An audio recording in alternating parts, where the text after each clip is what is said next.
Boa noite a todos. Boa noite, Eduardo. Boa noite, Sônia, Dalva, Cleide. Boa noite. Leandro, seja bem-vindo, meu amigo. E a todos os nossos irmãos que estão chegando aqui, sejam bem-vindos para mais uma live do GAEFA. Seu Flávio, boa noite.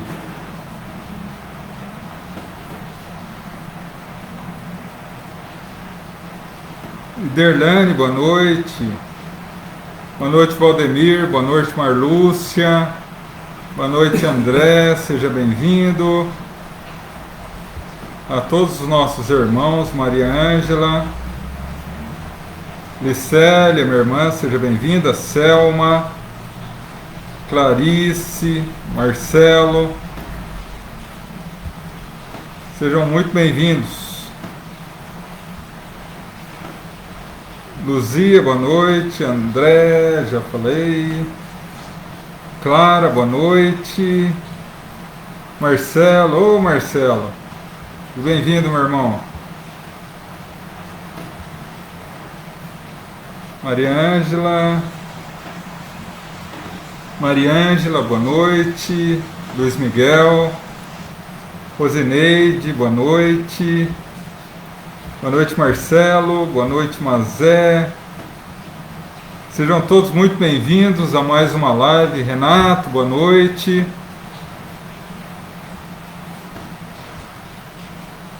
Jamir, boa noite. Adriano, boa noite. Manda um grande beijo para Rafaela, com saudade dela. Manda um beijão para ela. Adriano, um grande abraço para você também. Que Deus abençoe muito vocês.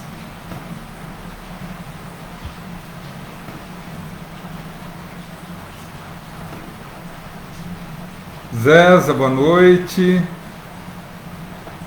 Celina, seja bem-vinda.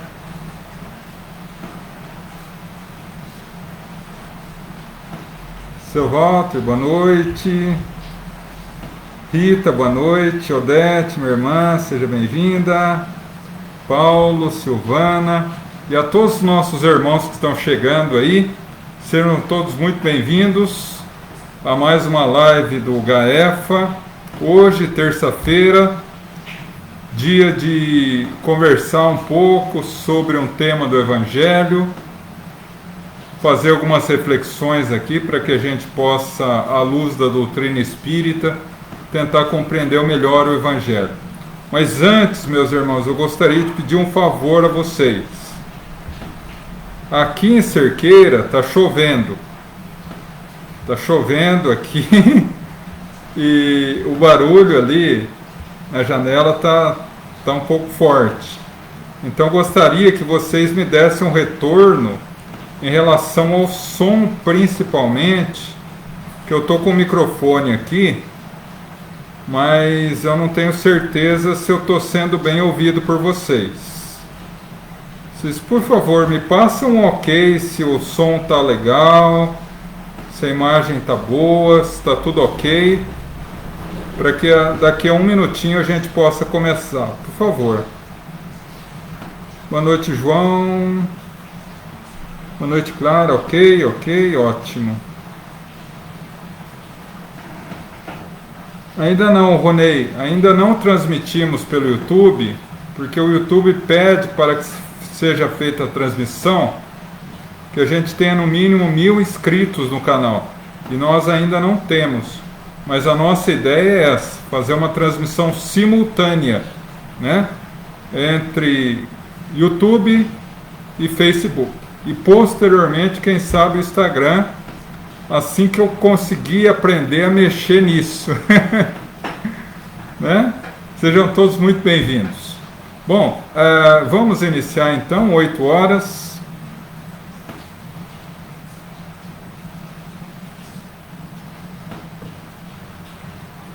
Ok, obrigado.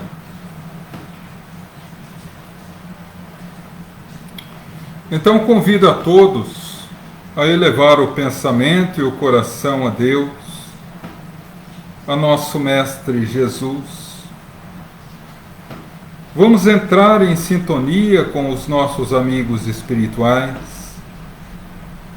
para que ao longo de toda a nossa reunião, eles nos possam conceder a paz, a harmonia, a bênção, a proteção, o auxílio necessário para as nossas necessidades íntimas, e ao sairmos daqui, possamos ser renovados e fortalecidos para continuar as nossas tarefas. Que assim seja, graças a Deus. Bom, meus irmãos, hoje a nossa conversa, as nossas reflexões vão girar em torno do Evangelho de Marcos, propriamente no capítulo 10, versículos de 13 a 16, que passou para a história com o nome Deixai vir a mim as criancinhas. Era hábito de Jesus na Galileia, todas as manhãs ou aos finais de tarde, falar à multidão à beira da praia, a praia do grande lago de Genezaré, ou lago de Tiberíades, ou ainda conhecido como o Mar da Galileia. E ali reuniam-se centenas de pessoas para ouvir Jesus. E nessa manhã em específico, havia próximo aonde Jesus falava, um pequeno grupo de crianças que brincavam. E quando as crianças viram Jesus, e aí vamos colocar num contexto um pouco mais amplo, mera suposição, mera conjectura, por Jesus habitualmente conviver naquela região, naquela cidade de Cafarnaum, muito provavelmente as crianças ali da pequena vila de Cafarnaum estavam habituadas à presença de Jesus, que muitas vezes brincava com elas, se alegrava com elas e elas com ele. E isso provavelmente impulsionou as crianças, ao ver Jesus, virem até ele para cumprimentá-lo.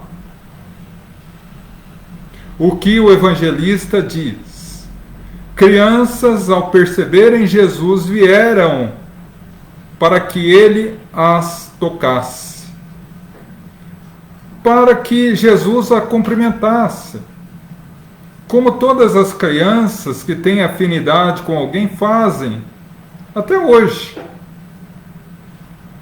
Mas, como toda criança infantil, com a aparência da inocência, ainda não corrompida pelos pensamentos do espírito imortal, ainda vendo a vida pelos olhos da inocência, não se aperceberam que Jesus estava falando ao povo.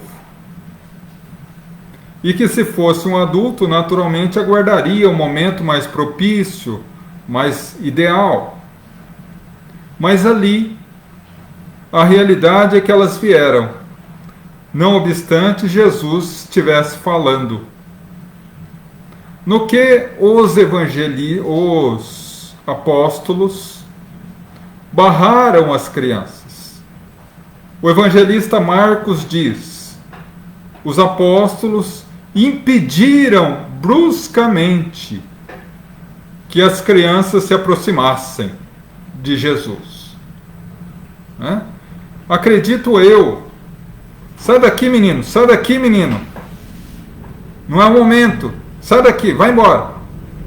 Muito provavelmente deve ter sido assim.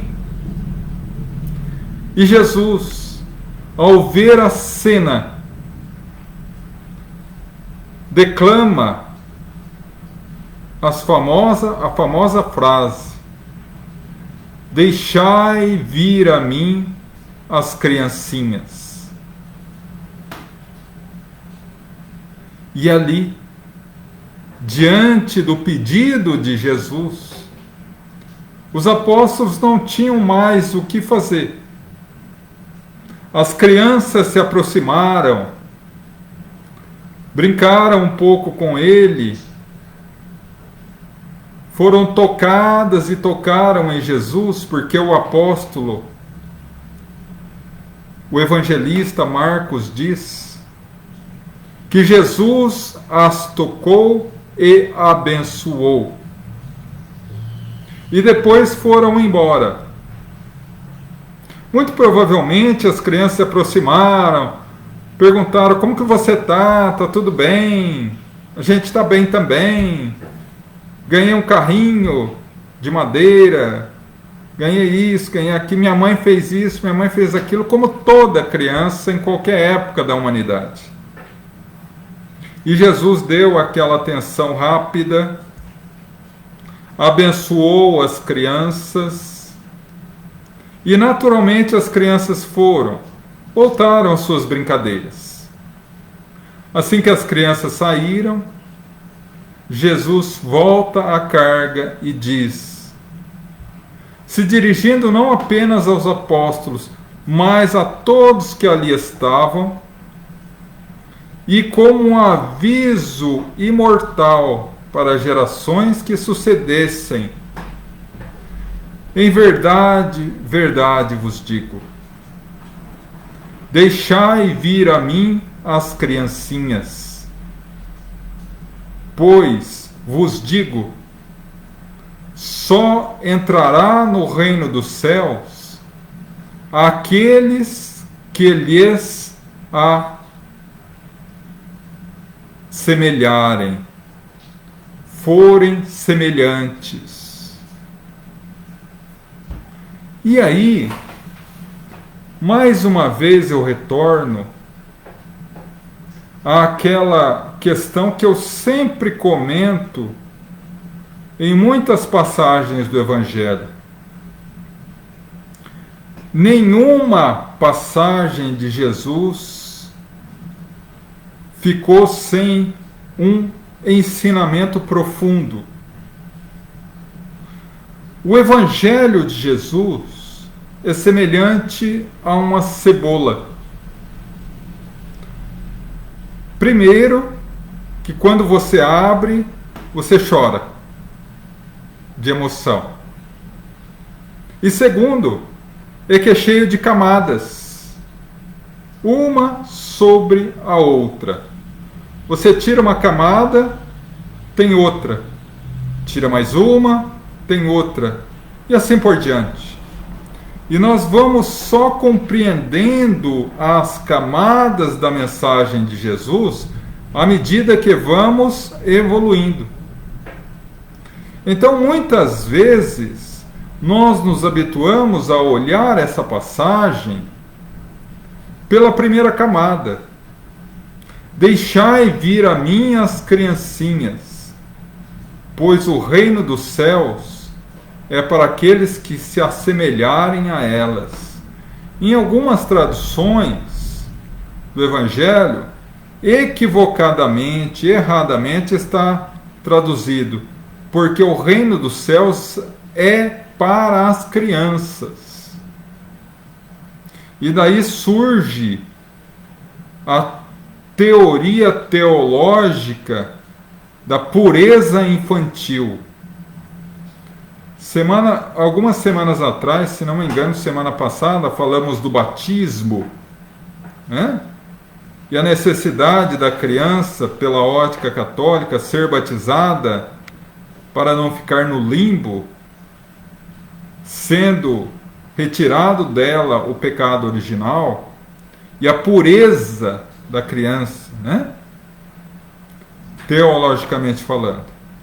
Então, nesse sentido, a mensagem de Jesus é muito mais profunda do que meramente o amor sobre as crianças, ou que elas ganhariam o reino dos céus, ou aqueles que lhe se assemelhassem. Por quê? Porque o que é ser semelhante a uma criança? E aí nós precisamos analisar. Porque quando nós lemos o Evangelho, geralmente,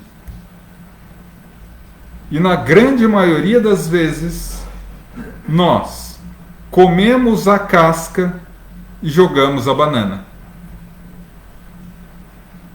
Pegamos a superfície e jogamos o conteúdo. Então vamos analisar com calma essa passagem. Bom, a primeira questão que nos é colocada é o comportamento de Jesus em relação às crianças. Ele estava ali falando ao povo, e era uma coisa muito importante, talvez a mais importante que alguém possa fazer, a revelação divina. A missão de Jesus na terra era trazer pessoalmente a mensagem divina. E ele estava em meio a uma palestra, a um discurso. Quando as crianças se aproximam, ele poderia carinhosamente, não de forma ríspida, ligeiramente abraçá-los e dizer a eles: aguardem um instantinho ali, que eu estou terminando de falar, e depois a gente brinca um pouco, conversa um pouco. O que Jesus fez? Deixai vir a mim as criancinhas. As crianças vieram, foram tocadas por Jesus, abençoadas por ele, tocaram no Mestre, conversaram com ele, e só após elas seguirem, ele retorna com os ensinamentos. Um indício que devemos começar a dar uma importância maior às crianças. Né? Mas isso a gente vai desenvolver um tantinho mais à frente. Vamos seguir para outra parte da passagem. Quando Jesus diz: porque aqueles que quiserem entrar no reino dos céus deverão se assemelhar a elas. Então Jesus coloca uma condição para entrar no reino dos céus. Bom, aqui eu não vou me alongar muito nisso, porque nós espíritas sabemos que o reino dos céus não é um local geográfico. Né? Quando desencarnarmos, não estaremos em um céu teológico. O céu que Jesus fala é a integração com Deus, a integração com a sua mensagem, e por consequência um estado de felicidade, de plenitude e paz. E isso é reino dos céus. Ou como ele disse belamente em outra situação, o reino dos céus não virá em aparências exteriores. O reino dos céus está dentro de vós. Porque é um estado de alma, é um estado de coração. Mas ele coloca um requisito para que alcancemos esse estado de alma de plenitude: se assemelhar às crianças. E aí, nós espíritas ficamos com a pulga atrás da orelhinha. Porque alguém pode falar assim: bom, João, nós espíritas sabemos que pela lei abençoada e biológica da reencarnação, nós já vivemos, nas palavras de André Luiz, séculos sem conta. E temos diante de nós milênios sem fim. Então nós sabemos que aquela criança, aquele espírito que está ali, não é puro. Traz consigo os seus vícios. É verdade. Como traz também as suas virtudes. Nem todo mundo é mau e nem todo mundo é bom inteiramente. Então, dessa forma, ele não é puro. Então, como assemelhar à criança?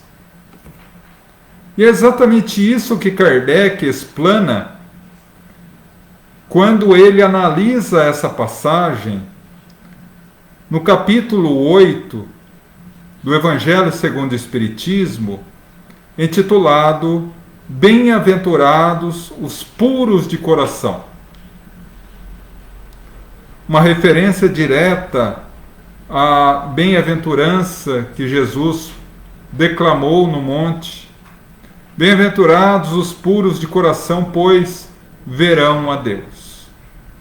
E Kardec começa a analisar exatamente esse ponto. Nós sabemos que o espírito que anima aquela criança é um espírito imortal. E muitas vezes muito mais antigo do que os próprios pais, que ainda traz dificuldades, dores, sofrimentos, angústias, fraquezas, vícios. Como Jesus poderia pedir para se assemelhar a um espírito dessa forma? Uma vez que nós, dentro da doutrina espírita, sabemos que não somos crianças, estamos crianças. Que a criança, a fase infantil, é uma etapa da vida física,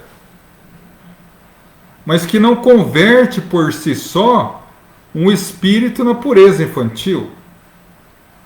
Que ele o é, ou se apresenta daquela forma, por ainda não ter assumido totalmente o controle das suas potencialidades orgânicas, particularmente do cérebro, e daí, paulatinamente, de forma devagar e constante, ele vai lentamente assumindo o controle do próprio organismo físico.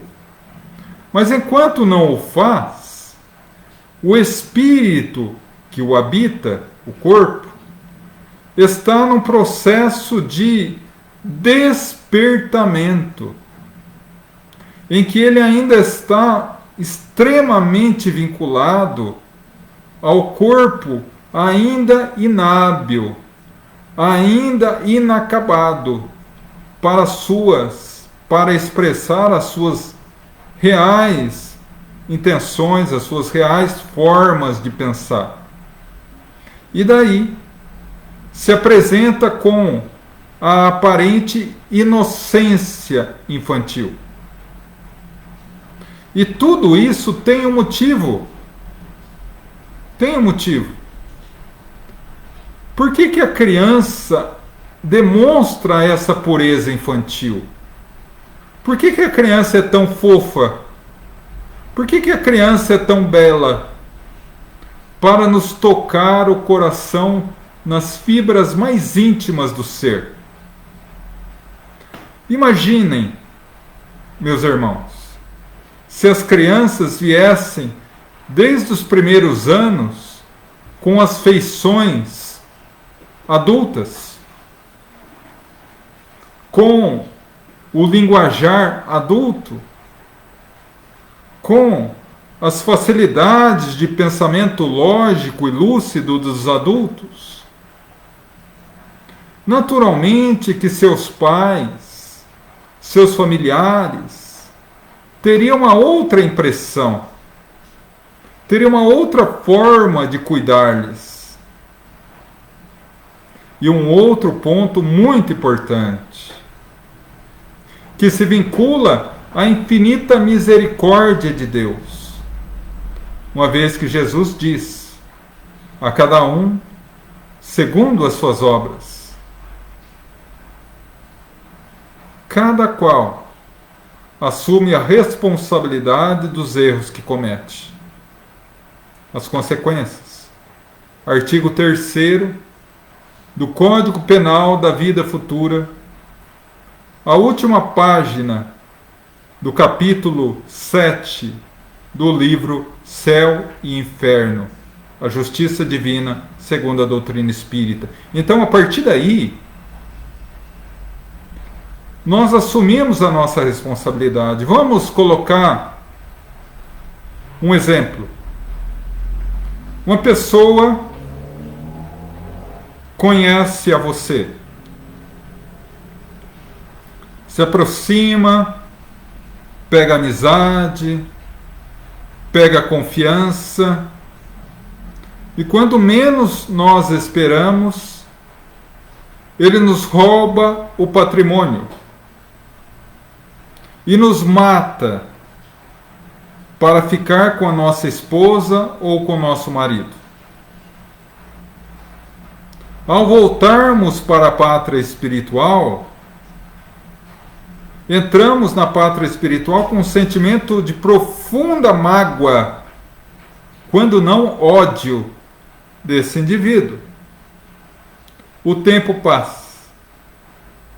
E essa pessoa também encontra o portal da imortalidade, retorna à pátria espiritual. Se eu não o perdoei, terei que retornar com ele, para que juntos expiemos. Ele o erro que cometeu comigo e eu o erro de não perdoar. Não sou eu que digo, a doutrina espírita que orienta. O ato de perdoar não é um direito do ofendido, é um dever do ofendido. Ou, se preferirem, nas palavras de Jesus, perdoa 70 vezes 7 vezes. Mas, no momento em que nos reabilitamos, eu e o meu agressor, o meu algoz, ele tem a necessidade de retornar para reparar o que ele fez comigo. E ele vem conversar comigo e diz: você aceitaria voltar comigo? Porque agora eu voltarei destinado a fazer o máximo de bem que eu puder a você, para que eu possa me reabilitar com a minha consciência culpada. Você aceita? E nós dizemos: aceito. Isso, naturalmente, depois de perdoar. Porque tem gente aí que tem muita mágoa. Inclusive eu, né? Todos nós. Mas enfim, voltamos. E eu recebo essa criança, esse espírito, como meu filho. Agora, vamos ser sinceros, gente. Aí vale a sinceridade, porque eu não estou vendo vocês estão me vendo. Você recebe a pessoa que roubou o teu patrimônio, o seu marido, a sua esposa, a sua vida física, como filho na outra encarnação. Se você soubesse quem é, de quem se trata, sinceridade, gente. Quem de nós, pais ou mães, não se sentiria tentado, na hora do mamar, trocar açúcar por veneno? Ou na hora do banhinho, afogá-lo na banheirinha? Não é? Mas a aparência da infância faz com que a gente fale o que desse nosso algoz, desse nosso perseguidor, desse nosso carrasco. Veja que lindo o meu anjinho.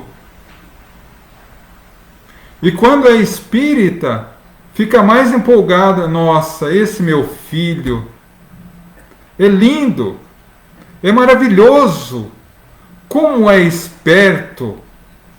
Eu acho até que pode ser até um dos apóstolos que reencarnou. Só se for apóstolo da cobrança, não é? Então, dessa forma, meus irmãos, a aparência da infância é necessária para que nos enterneça o coração e, através da chave do amor, possamos definitivamente fechar e deixar para trás as portas do ódio. Mas também tem um outro porém.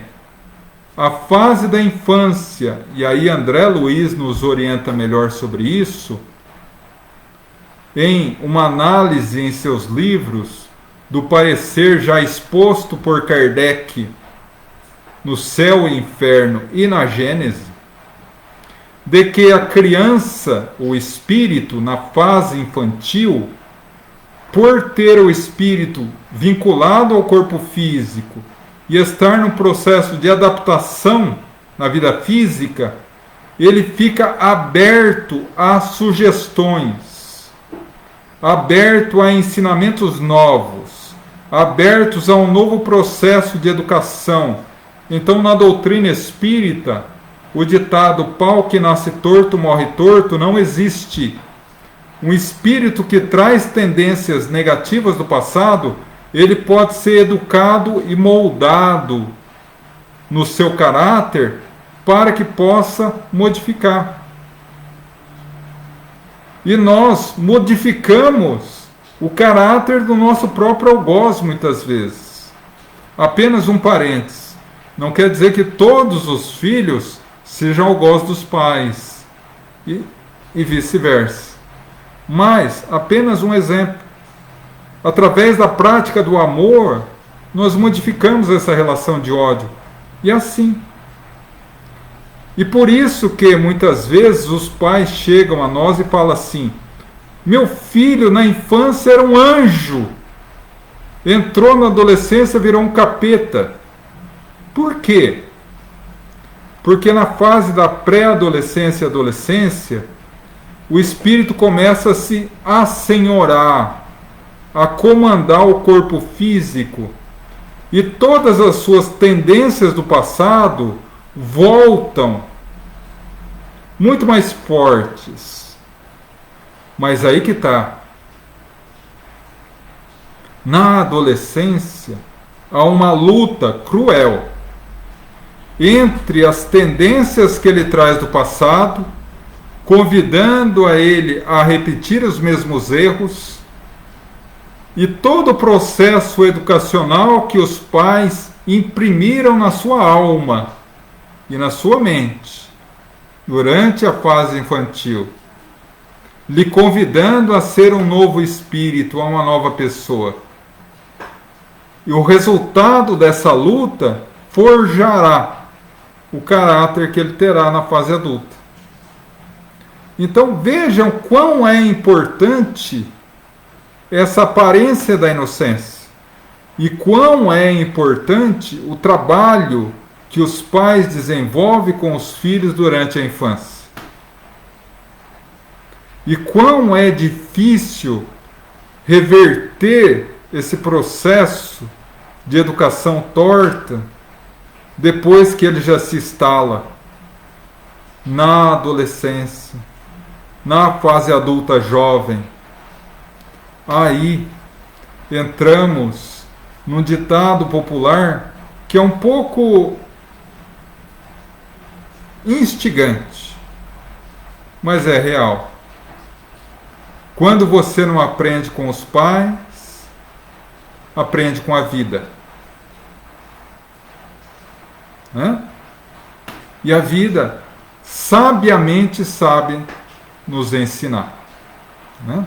Então, dessa forma, as crianças têm apenas a aparência da bondade, da pureza, da inocência, porque os espíritos ali têm muitas vezes muito mais vícios do que os próprios pais. Então, por que Jesus diz: entrará no reino dos céus, atingirá a plenitude apenas aqueles que se assemelharem às crianças, mas a pureza que se assemelha à fase infantil? Então deveremos ver os olhos com a pureza infantil das crianças que ainda não foram corrompidas pelos próprios instintos e tendências do passado. Na fase infantil, a criança não vê maldade em nada. Não vê maldade. E é curioso, meus irmãos, por como Kardec é brilhante. Cada vez que eu leio as obras de Kardec, eu fico mais fascinado pela sua inteligência. Ele coloca essa parte, essa passagem evangélica, exatamente no capítulo 8, bem-aventurados os puros de coração, pois verão a Deus. Então nós temos que exercitar a pureza de coração das crianças, antes de ser corrompidas pelas suas próprias tendências negativas do passado. Olhar o mundo para encontrar Deus no mundo. Porque até hoje tem gente imaginando que se conseguir ser puro de coração vai ver Deus no céu, sentado no seu trono de estrelas e jasmins. Não. Deus não tem uma aparência física. Ele não é humano. Ele é o supremo criador de tudo que existe. Deus está em tudo e em todos. Há uma reverência indiana muito comum entre os hindus, que explica muito bem essa questão. Quando eles falam, naturalmente que eu não sei falar hindu, tá? E nem indiano. Mas vamos falar a tradução aqui. Eles se aproximam de alguém e falam assim: o Deus que habita em mim reverencia o Deus que habita em você. Então Deus habita em todos nós. O que Jesus nos convocava a semelhar-se com as crianças é ver Deus em tudo, em todos, em todas as situações da vida. Isso que é purificar o coração. Porque nós temos a visão doente. Nós somos cegos da alma.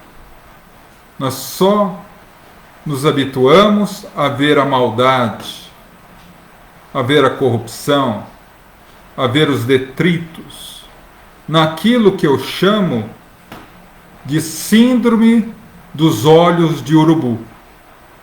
Só olha a carniça, jamais as coisas belas. Então, nos habituar a isso. Questão 885. 886 do Livro dos Espíritos. O que é caridade segundo o entendimento de Jesus Cristo? Kardec faz. Lembrando que a caridade é o único caminho para encontrar a felicidade, a paz, entrar no reino dos céus. E ele coloca 3 itens. A caridade é perdão.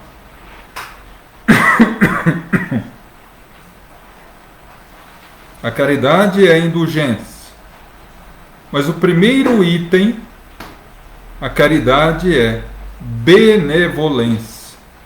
Procurar o bem no outro. Procurar o lado luz no outro. Porque quando nós vemos Deus no outro, o outro se modifica para nós. Então é nesse sentido que Jesus nos proclama a deixar vir as criancinhas, a entrar no reino dos céus quando nos assemelharmos, quando nos parecermos com elas. Nesse sentido de ver Deus em tudo, de ver beleza em tudo, de não ficar focando só no lado negativo, no lado negro. Eu não estou falando aqui que devemos ser irresponsáveis de não detectar, de não prestar atenção no mal e identificá-lo e tomar as devidas precauções. Não é isso. Mas também não é ficar focando só o lado negativo de tudo e de todos. Tem gente que criou o hábito mental de falar mal dos outros. Ele não consegue falar 2 minutos bem de alguém. Mas para falar mal, à tarde é pouco. É ou não é? Quem não conhece gente assim? Quando a gente encontra com alguém e a pessoa fala: "Oi, fulano, como vai?" É um rosário de tormentos. A gente até tem a impressão que Deus errou com ela. Não colocou nada de bom na vida dela. Só dor, só sofrimento, só angústia. Porque a minha família é a pior. O meu chefe do trabalho é o pior. As minhas dores são as piores. Os meus relacionamentos conjugais não dão certo. A gente fala: meu Deus, que a infinita perfeição é para todo o universo, mas não foi para essa pessoa, que errou com ela. Só colocou problema na vida dela. Será que é isso, ou é ela que não vê muitas vezes as bênçãos que tem na vida? Não é?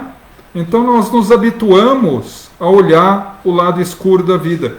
Vamos mudar esse hábito. Começar a ver o lado luz, o lado bênção, o lado Deus nas situações. Eu estou com pressa para sair. Chego na garagem da minha casa, o pneu está furado. Vamos ver Deus nessa situação. Graças a Deus que me ocorreu isso. Poderia sofrer um acidente na estrada? Não? Estava marcado uma viagem, perdi o avião. Graças a Deus que perdi o avião podia ter caído. E nós conhecemos vários casos assim. Nossa, estava tudo certo para esse trabalho, no fim desandou tudo. Graças a Deus. Se você fez tudo o que era possível a você, fazer. Quando chegou no momento de Deus fazer, se não aconteceu, é porque foi o melhor para você. Então, dessa maneira, começar a ver a vida com um novo ângulo. E aí nós começamos a nos assemelhar às crianças, à pureza infantil. Dar graças a Deus por tudo, dizia Paulo de Tarso, na sua gloriosa carta aos Colossenses. É isso. É a partir daí que encontramos a felicidade. Não são os outros que trarão a felicidade para nós. Não são os outros que trarão o reino dos céus para nós. Ou como diz Jesus, aquele que disser o reino dos céus está aqui, lá ou acolá, não creiam, pois o reino dos céus está dentro de vós. Cada um tem que encontrar o seu. Então, a partir daí, meus irmãos, nós compreendemos um pouco melhor essa passagem do Evangelho. Mas apenas para arrematar essa reflexão, esse entendimento, como eu sempre digo, como eu disse há pouco, o Evangelho é uma cebola. A primeira casca da cebola é o encontrar, no deixar vir as minhas criancinhas, somente o aspecto superficial. Tiramos essa casca. A segunda casca é esse entendimento que nós colocamos agora. Vamos tirar mais uma? Tiramos mais uma, encontramos uma terceira casca de entendimento. Jesus diz, deixai vir a mim as criancinhas. Que criancinhas ele se referia? As crianças que estavam ali brincando? Só? Ou será que tem um entendimento muito mais profundo atrás disso? Será que Jesus se referia às crianças espirituais? Às crianças mentais? Vamos somar a isso uma outra frase de Jesus.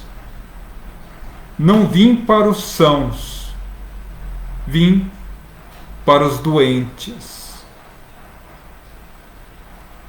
E o Espiritismo nos ensina que o mal é uma doença.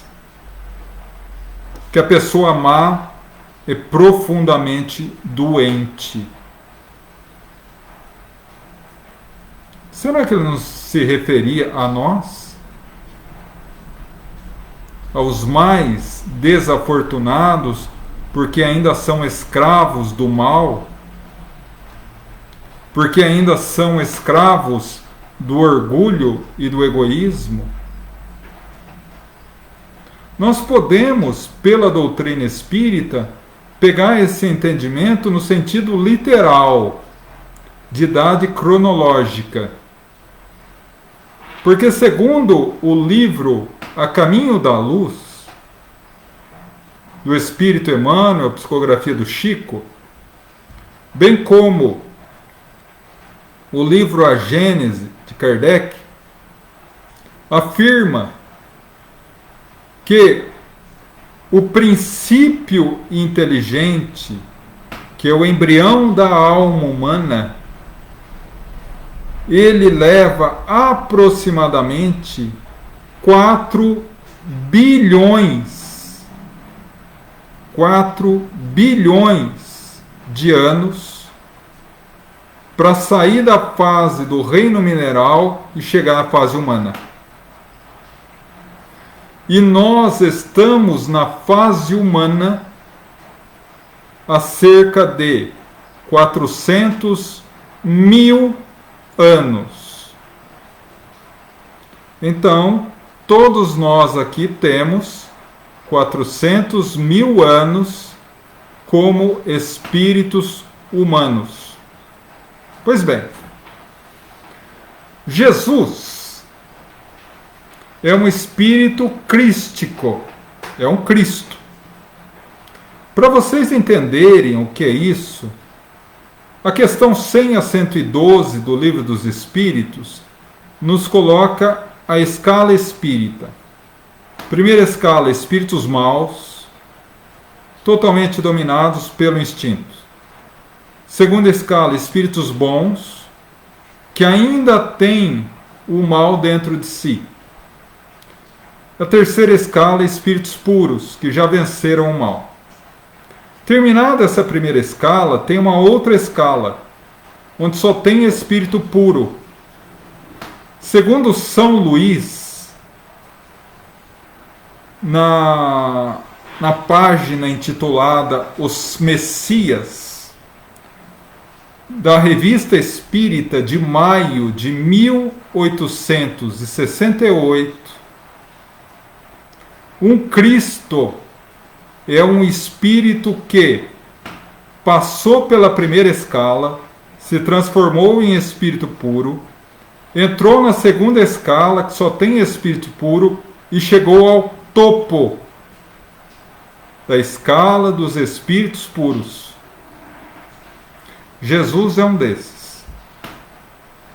Só existe no sistema solar 9 Cristos, cada um comandando um planeta. Para nós termos a ideia do que é Jesus. Pois bem, nós temos 400 mil anos como espíritos. O espírito de verdade fala que Kardec, que Jesus desenvolveu-se na sua evolução em outro sistema solar que não existe mais. A vida média de um sistema solar é de 20 bilhões de anos. Jesus comanda o planeta Terra há 5 bilhões. Nós temos 400 mil anos. Jesus tem aproximadamente 25 bilhões de anos. O que isso significa? Significa que, se colocarmos em uma tabela a nossa vida como 400 mil anos sendo o primeiro minuto de vida, quando nós tivermos 1 minuto de nascido, Jesus já terá 700 mil anos. Essa é a diferença de Jesus para nós. Então nós simplesmente podemos colocar essa expressão, deixai vir a minhas criancinhas, como Jesus dizendo, deixai vir a mim os meus tutelados da terra, a humanidade inteira, que ainda são, diante da minha maturidade espiritual, crianças. Mas essa é a terceira casca da cebola. Alguém quer se comprometer a tirar a quarta? Vamos tirar a terceira. Uma outra definição, deixai vir a mim as criancinhas, aos espíritos ainda infantis. E o que uma criança faz na primeira infância? Ela é quase toda dominada pelo instinto, pela fome, pela sede, pelo sono, pela curiosidade, e ela ainda não tem maturidade na primeira infância para compreender isso. Então, quando uma criança tem fome, ela não quer saber se a mãe está com sono, se o pai que trabalhou o dia inteiro, se tem ou não tem leite. Ela não quer saber, ela está com fome, acabou. E aí ela vai chorar até receber o leite. Por quê? Porque ela é totalmente dominada pelo instinto. Aí, vamos transferir isso para algumas pessoas. Eu quero, Não quero saber. Você é obrigado a me dar. E alguns vão além. Você tem que me aguentar e dar o que eu quero, porque eu não pedi para nascer. Ai, meu Deus. Se me falasse uma frase dessa. A sorte que ninguém me falou nunca. Mas se falasse, eu tinha na ponta da língua. Com essa atitude, meu filho, você não pediu mesmo. Você implorou de joelhos. Porque com essa atitude. Então, é muito simplista imaginar simplesmente que as crianças ou a infantilidade é cronologicamente falando. Jesus nos convida a deixar ir a eles os doentes da alma, as crianças infantis. Quantas pessoas que nós conhecemos que por fora são adultos, são idosos, pessoas de projeção na sociedade, pessoas ricas, pessoas famosas, pessoas com poder, que passam aos olhos da sociedade como pessoas totalmente independentes e senhoras de si mesmo. Eu mando e todos obedecem. Eu sou independente, eu sou autossuficiente. Mas por dentro é uma criança birrenta. Porque ele controla o mundo, mas não controla o próprio coração. É escravo dos seus desejos. É escravo das suas tendências perniciosas. E é exatamente isso que Jesus nos orienta. Deixa vir os criminosos do mundo, que por ainda serem infantis, por ainda não saberem quem é Jesus, se entregam à violência, ao ódio, ao roubo, ao crime. Se não me dá, eu roubo. Se não me dá, eu mato. Se não faz o que eu quero, eu passo por cima. Isso não é a atitude de uma pessoa que tenha maturidade espiritual. É a atitude de uma criança. Por isso que eu costumo brincar. Quem tem mágoa precisa procurar urgentemente um psicólogo. Quem tem mágoa e não perdoa precisa procurar urgentemente um psicólogo infantil. Porque ainda a criança dentro de si berra para sair para fora. Porque o sentimento de não perdoar, o rancor, é um sentimento da infantilidade espiritual que ainda habita dentro de nós. E como é comum. Mas Jesus está aqui para nós, que ainda somos infantis da alma, infantis do espírito, que não obstante o mundo, na linguagem figurada dos apóstolos na passagem, impediam que as crianças chegassem a Jesus. Assim como a figura simbólica dos apóstolos da matéria, do apego aos bens terrenos, do orgulho e do egoísmo, nos turvam a mente, nos cegam a visão, nos impedem o caminho para chegar à verdade do Cristo. Mas Jesus nos fala: deixai vir a mim as criancinhas, deixai vir a mim aqueles que ainda sequer compreendem o que é Deus. Quanto mais entendê-lo ou amá-lo, quanto mais sacrificar-se pelo próximo, quanto mais entender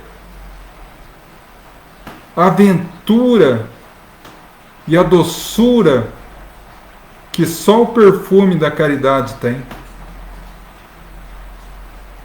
Os símbolos de caridade ficaram. Os símbolos de infantilidade humana desapareceram na poeira dos séculos. Onde está hoje Jesus de Nazaré? Amorosamente comandando a humanidade. Esse imenso rebanho de quase 8 bilhões de espíritos encarnados e mais de 32 bilhões de espíritos desencarnados que se vinculam às regiões espirituais da Terra. Mas onde está Pilatos? Onde está o orgulhoso governador da Judéia? Aquele que condenou Jesus, que lavou as mãos dizendo: que me importa a vida desse homem? E anos mais tarde, quando perde o posto devido a seu histórico de crimes e corrupção, não vendo outra saída, se mata, se tornando um suicida. Onde está ele? E para encerrar, meus irmãos, gostaria de deixar um convite, não meu, mas de Joana de Ângeles, pelas mãos abençoadas de Divaldo Pereira Franco, quando ela diz na seguinte mensagem, nesses termos: quem visse naquele momento supremo Jesus e Pilatos, de um lado um homem ensanguentado, coroado por uma coroa de espinhos, iniciando o caminho que levaria à crucificação, e do outro, o glorioso conquistador que condenava aquele poderoso, tinha o poder de vida e morte sobre todos. Naturalmente, que ficaria muito fácil escolher o lado que seguiríamos. Não obstante, anos mais tarde, aquele homem que se entregou aos braços da cruz retorna à gloriosa governadoria do planeta. E aquele orgulhoso e poderoso governador se entregava às mãos covardes do suicídio. Então, meus filhos, prossegue Joana, analisa tudo isso. Analisa o que foi a vida de Jesus e o que foi a vida de Pilatos. E escolhe o teu lado. Enquanto somos crianças, nos esforcemos para chegar até Jesus. Esforcemos para crescer espiritualmente. Eu sei que crescer dói. Eu sei que não é fácil. Eu sei que a gente, quando é criança, quer ser adulto. E quando é adulto, quer voltar a vida inteira a ser criança novamente. Mas é o único caminho para encontrar o reino dos céus, a felicidade, a paz. Porque Jesus mesmo nos aguarda dizendo: deixai vir a mim as criancinhas. Que Deus nos abençoe.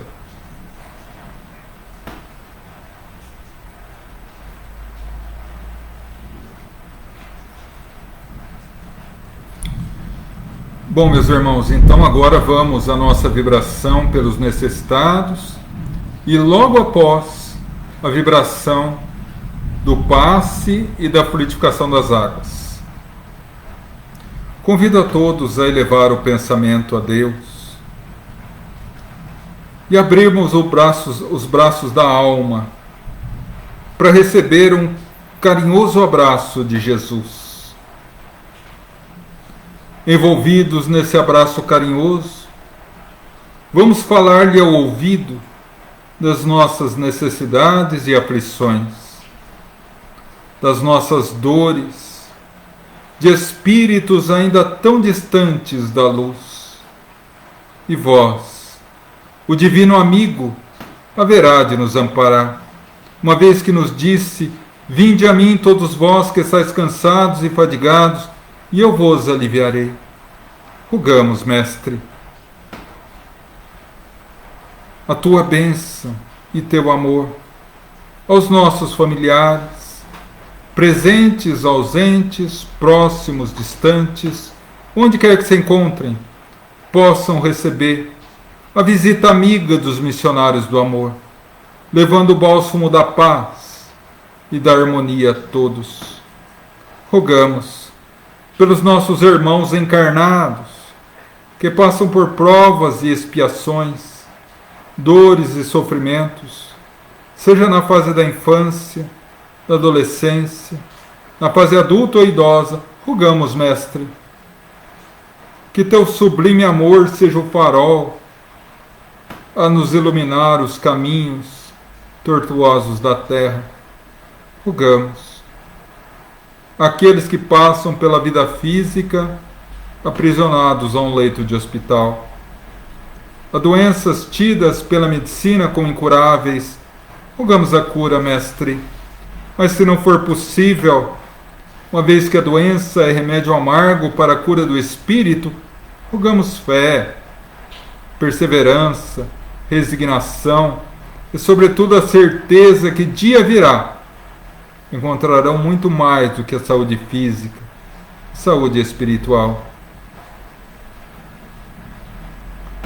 Pedimos agora por todas as pessoas que necessitam, por todas as pessoas que ao longo dessa semana nos pediram orações, por todas as pessoas que ao longo dessa semana retornaram à pátria espiritual, por todas as pessoas que sabemos passar por necessidades, provações, expiações, dificuldades, dores, enfim, por todos aqueles que nesse momento a nossa mente alcança, os sofredores e doloridos do mundo. Próprio Cristo nos falou: eu vos dou a minha paz e vos deixo a minha paz. Não é a paz do mundo, ilusória, como realmente é, mas a paz do Cristo, que não obstante passando por dificuldades e sofrimentos, tenhamos a força de olhar ao céu e dizer: Senhor, graças por me permitir resgatar os equívocos da minha própria consciência e por me dar força e a certeza de que é apenas um desafio e que dia virá, eu vencerei, eu entrarei em seu reino, o reino de amor e de paz que está no meu coração. Rogamos pelos nossos irmãos que enfrentam na humanidade agora o contágio do Covid-19. Aqueles que nesse momento estão suportando a doença, seja no seu nível mais simples, seja no seu nível mais complexo e doloroso, rogamos por todos eles, e que ao lado deles médicos espirituais estejam abençoando nesse momento. Rogamos que ao lado de cada sofredor do mundo, Senhor, esteja um missionário do seu infinito amor, dando força, dando fé, esperança, resignação e a certeza inabalável que isso também passa. Peço agora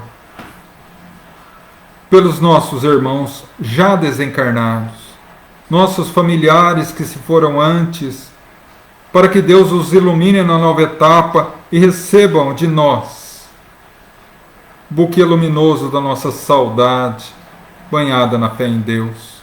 Pedimos pelos sofredores que no mundo espiritual encontram as consequências de uma vida voltada ao erro. Rogamos que o arrependimento seja a chave que lhes abra a vida da porta renovada. Rogamos, Senhor, pelos nossos irmãos suicidas, para que encontrem a força, a bênção e a luz do recomeço. Rogamos pelos doentes da alma, pelos doentes do coração, por aqueles que ainda são dominados pelo ódio. Rogamos por eles, para que a tua misericórdia floresça em seus corações e os liberte, tornando dignos do teu infinito amor. E assim agradecemos, Senhor, por tanto amor e misericórdia. Pai nosso, que estais nos céus, santificado seja o vosso nome. Venha a nós o vosso reino. Seja feita a vossa vontade, assim na terra como no céu. O pão nosso de cada dia dai-nos hoje. Perdoa nossas dívidas, assim como perdoamos os nossos devedores. Não nos deixa cairmos em tentação, livrando-nos do mal. Amém. E agora, continuemos em vibrações para a vibração do paz.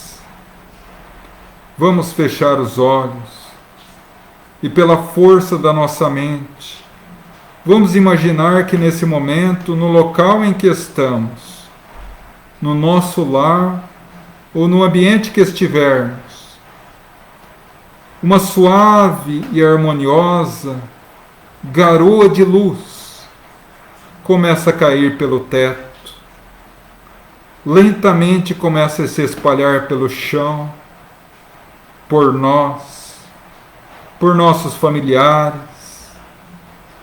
E essas pequenas gotículas, como orvalhos luminosos, ao tocar em nós, são absorvidas pelo nosso organismo. Essa energia luminosa começa a inundar o nosso lar, inundar a nós próprios, percorrendo todo o íntimo do nosso organismo físico, alcançando a nossa mente, adentrando as portas íntimas da nossa alma, harmonizando, iluminando, fortalecendo, amparando. Lentamente abrimos os olhos da alma e vemos que nesse momento o ambiente em que estamos está iluminado por completo. E pequenos coágulos de luz que se humanizam os amigos espirituais,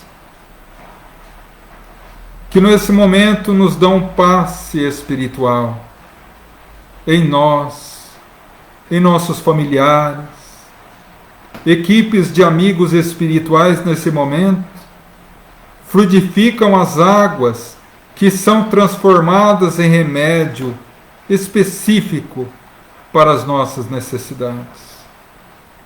E serenamente vamos retornando à nossa consciência normal.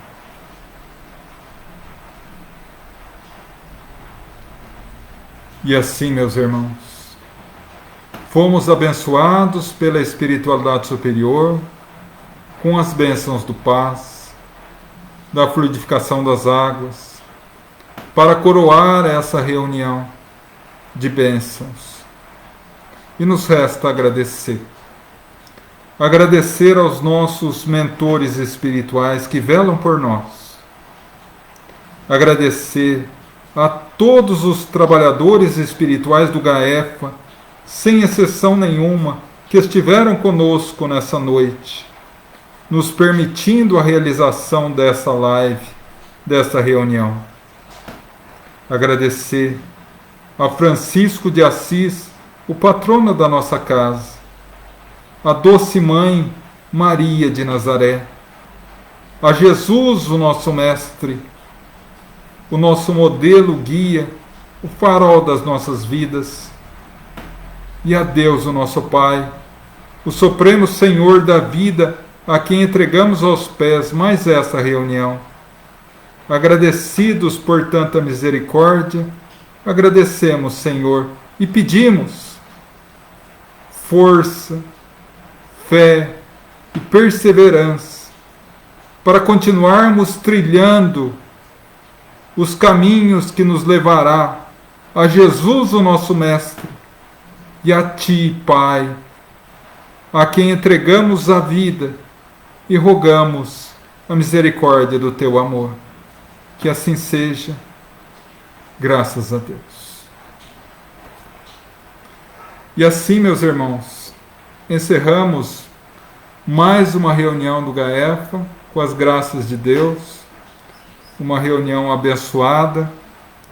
Percebemos aqui todos a energia gostosa de cada um de vocês, a energia gostosa desse ambiente, e espero com todo o meu coração que vocês também tenham sentido essa alegria que eu senti em estar com vocês. Que Jesus, nosso Mestre, possa nos abençoar para que tenhamos uma noite de muita luz, muita paz, muita bênçãos, que ao desdobrarmos do corpo físico e adentrarmos o mundo espiritual pelo sono, possamos estar amparados pelos nossos amigos espirituais e que amanhã, renovados e fortalecidos, possamos continuar com a nossa tarefa de praticar o bem e a caridade para reencontrar Jesus. Minha profunda gratidão a cada um de vocês. Sintam-se abraçados. Gostaria de mandar um abraço também. Eu mandei um abraço para o Adriano, mas acabei esquecendo de mandar um abraço para a Raquel também, que estava junto aí, né, na live. Meu abraço, Raquel, que Deus abençoe a todos vocês. Bom, que Deus os ampare, abençoe, ilumine. Lembrando, né, que nós deixaremos a nossa reunião na página do GAEFA, o Grupo de Assistência Espiritual Francisco de Assis, como já é de costume, pedindo a vocês que compartilhem essa reunião nas suas redes sociais para a divulgação da doutrina, né? Se encontraram nessa reunião, nessas reflexões, algo de bom, algo que auxiliou, compartilhem, né? Compartilhem para que essa mensagem possa chegar mais longe. Eu me recordo muito de uma frase do livro Paulo e Estevão, em que Paulo conversa pessoalmente com Jesus na simples igrejinha de Corinto, quando Jesus diz para ele: a mensagem não pode parar por causa do mensageiro. A mensagem é maior do que o mensageiro.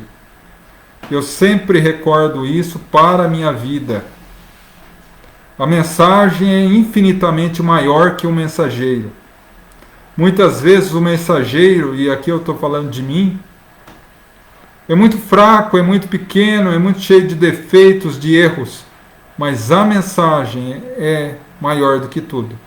Então, ao compartilharem, vocês não estão compartilhando pelo mensageiro, estão compartilhando pela mensagem, tá? E também ficará aqueles que não puderam assistir ou quiserem assistir novamente no nosso canal do YouTube, o GAEFA Espírita.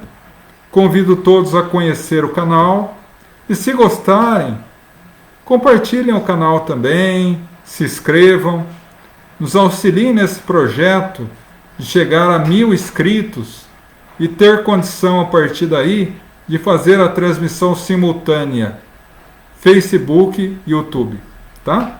Que Jesus ampare e abençoe muito vocês. Até quinta-feira, às 8 horas da noite, com a nossa reunião de Pinga Fogo, se Deus assim permitir. Fiquem em paz, meus irmãos, e que Jesus nos abençoe.